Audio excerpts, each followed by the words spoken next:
He was crying, not the tears of a man who had just found Christ, but the tears of a man who had walked with Christ for years and still believed the most honest thing he could say about himself was, "I have nothing. I am still poor in spirit." He was quoting a verse he had heard 100 times, using it like a chain he had forged himself and then wrapped around his own hands. And when someone finally showed him what that verse actually meant, something in him came back to life. That moment is where this episode begins, because that man is not alone. Somewhere, right now, someone else is doing the same thing to himself with the same words. "Blessed are the poor in spirit, for theirs is the kingdom of heaven." Everyone has heard it. Almost no one has asked what the word actually meant in the mouth of the one who said it.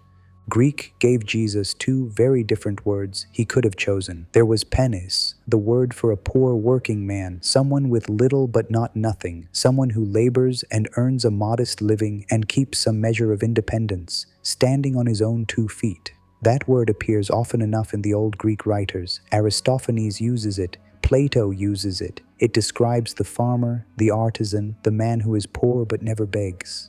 And then there is Ptōchos. This is the word every New Testament writer reaches for instead. And tellingly, Penēs never appears in the New Testament. Not once. Ptōchos does not mean modest means, it means a beggar, someone who owns virtually nothing, someone who cannot sustain himself at all and depends entirely on the mercy of someone else. Lazarus at the rich man's gate is Ptōchos. The widow giving her 2 mites is Ptōchos.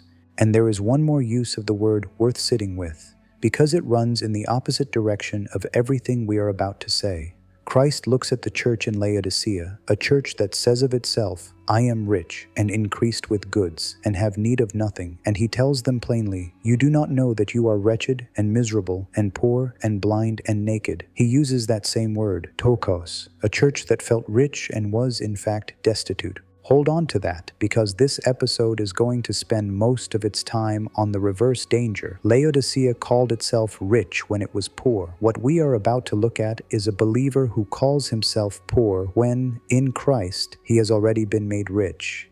2 different errors, and both of them come from the same failure, not knowing what is actually true of you before God. And behind that word stands another one, older still, Ptōssō, to crouch, to cower, to shrink low, the way a beggar bends his body while asking for alms. This is not just a financial condition, it is a posture. Penēs stands upright, still working, still holding something in his hands. Ptōchos crouches because he has nothing left to stand on. So when Jesus said, "Blessed are the Ptōchoi, the poor ones in spirit," he was not blessing the man who is slightly deficient and only needs a little help finishing what he started. He was blessing the man who has stopped standing on himself altogether. Think of the tax collector in Luke 18, who would not even lift his eyes toward heaven, who beat his own breast and said only, "God, be merciful to me, a sinner." That is the posture of Ptōchos, not the Pharisee standing tall and praying with himself.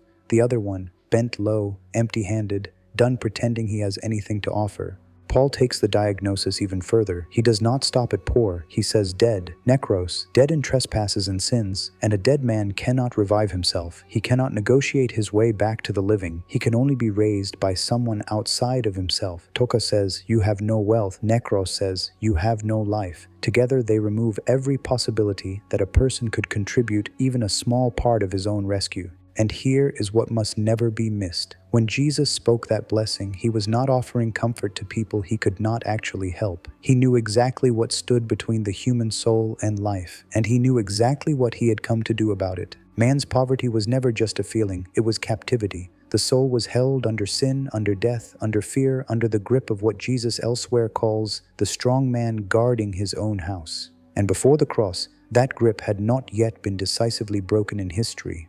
The writer of Hebrews says, "Men lived all their lifetimes subject to bondage through fear of death, even while the promise of deliverance still waited for its historical fulfillment." So when Jesus said, "Theirs is the kingdom of heaven," he was not consoling the destitute from a distance. He was announcing exactly what he had come to accomplish: to bind the strong man, to destroy him who held the power of death, to disarm every power that held men captive, to open the way back to the Father, and from his place at the right hand of God, to pour out the very Spirit he had promised. The Gospels gave the word of the kingdom. Pentecost gave the spirit of the kingdom. What Christ announced as promise became indwelling reality the moment the Spirit descended. This is why he taught his disciples to pray, "Thy kingdom come, thy will be done in earth as it is in heaven." That was never vague religious longing. It was a cry for heaven's life to invade the earth. And at Pentecost, the kingdom that is not of this world began to do exactly that. Not with armies, not with thrones, but with the enthroned Christ pouring his own Spirit into human hearts, fulfilling what had been promised long before to Abraham, that in his seed all the nations of the earth would be blessed.